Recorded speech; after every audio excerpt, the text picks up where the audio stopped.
Hello everyone, welcome to MBBS Atlas. In today's video, we'll try to understand what hemostasis is. Now, let us take a clarity between what is hemostasis and homeostasis. No, we confuse sometimes in exam what is the difference between hemostasis and homeostasis. So, hemostasis and homeostasis, the main difference is the homeostasis is nothing but the maintenance of constant internal environment. Homeostasis means maintenance of constant internal environment, whereas hemostasis, it is defined as the process of spontaneous arrest of bleeding from injured or damaged vessel by physiological processes. Now, when there is a cut to a blood vessel or when there is injury to a blood vessel, so there are some physiological process which act spontaneously to arrest the bleeding. This is known as hemostasis. Now, there are mainly three main mechanisms involved in this hemostasis process. Now, what are the steps of hemostasis, or the three main mechanisms of hemostasis are: the first one is the vasoconstriction, the second one is the platelet plug formation, the third one is the coagulation of blood. Now, let us try to understand each and every step or each and every mechanism in detail. Now, the first is the vasoconstriction. Now, when we look at an overview of a blood vessel, it is lined by endothelium, right? So, when there is a cut or when there is injury to blood vessel, there will be damage to endothelium also. Now, if what happens with endothelium gets damaged, so when this endothelium gets damaged, there will be exposure of collagen. So when there is exposure of collagen, we have platelets in the blood, right? So these platelets on the surface, they have a special glycoprotein. Now this collagen gets adhered to this glycoprotein with the help of von Willebrand factor. So this factor, von Willebrand factor, it bridges between the collagen and the glycoprotein present on the platelet surface. So when there is exposure of collagen, these platelets get adhered to the collagen with the help of von Willebrand factor. See, now when there is damage to endothelium, this collagen is released and these platelets get adhered to collagen with the help of von Willebrand factor.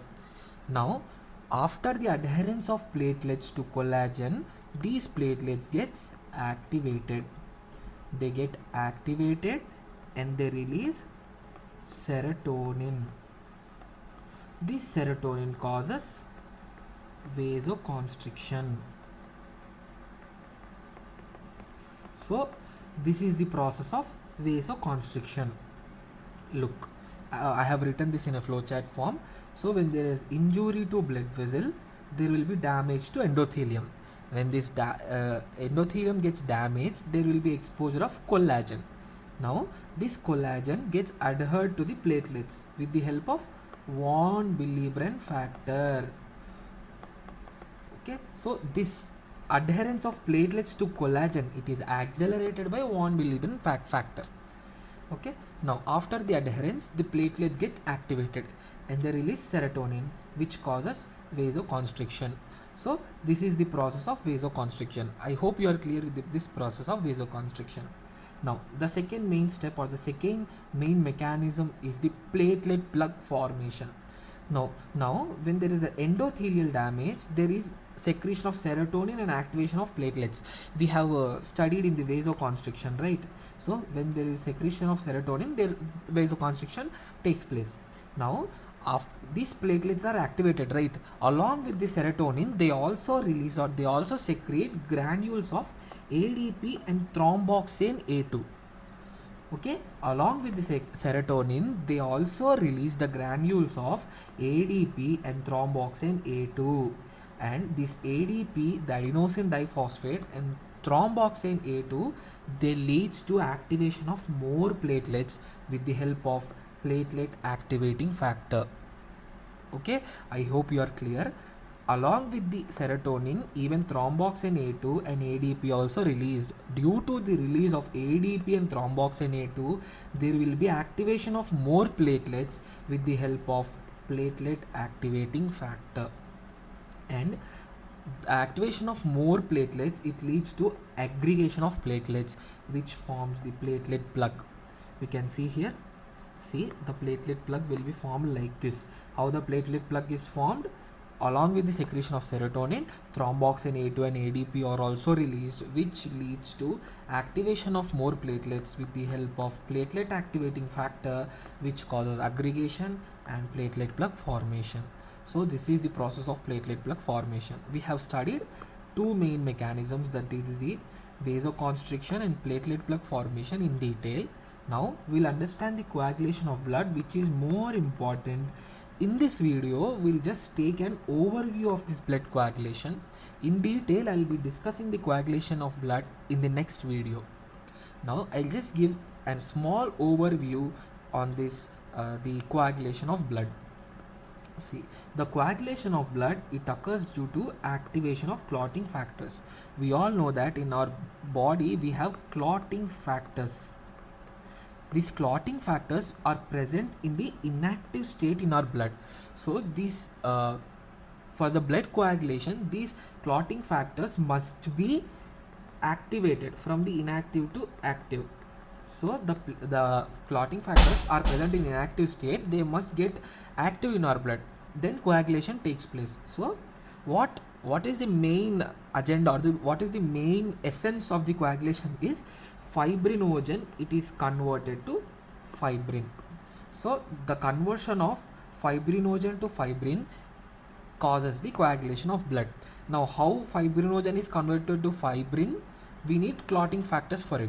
So the clotting factors are present in inactive state, we need to get activated.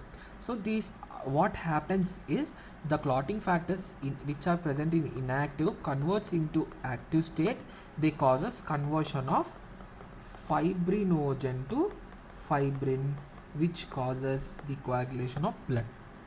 Now, how the clotting factors are activated, how the fibrinogen is converted to fibrin, we'll study in the next video. We'll just take a small overview. So, what are the main mechanism of coagulation of blood? So, there are totally 3 stages in the coagulation of blood. The stage 1. The stage 1 is the formation of prothrombin activator. The formation of prothrombin activator includes 2 pathways. The first one is the intrinsic pathway and the second one is the extrinsic pathway. So this is the main important thing. It may be asked as an essay in our university exams. So the stage 1 is the formation of prothrombin activator, which includes intrinsic pathway and extrinsic pathway. The stage 2 is the conversion of prothrombin to thrombin, and the third stage is the conversion of fibrinogen to fibrin. So the extrinsic pathway and intrinsic pathway takes place separately, and they combinedly convert fibrinogen to fibrin in the later stages. So the intrinsic pathway and extrinsic pathway, there is activation of clotting factors. These clotting factors get activated and form the prothrombin activator, and which forms the blood clot. So this is a small overview. So intrinsic pathway and extrinsic pathway, they help in the activation of clotting factors and formation of blood clot. So this is a small overview about the coagulation of blood. We'll be discussing the coagulation of blood in detail in the next video. Thank you. Do comment if you have any doubts.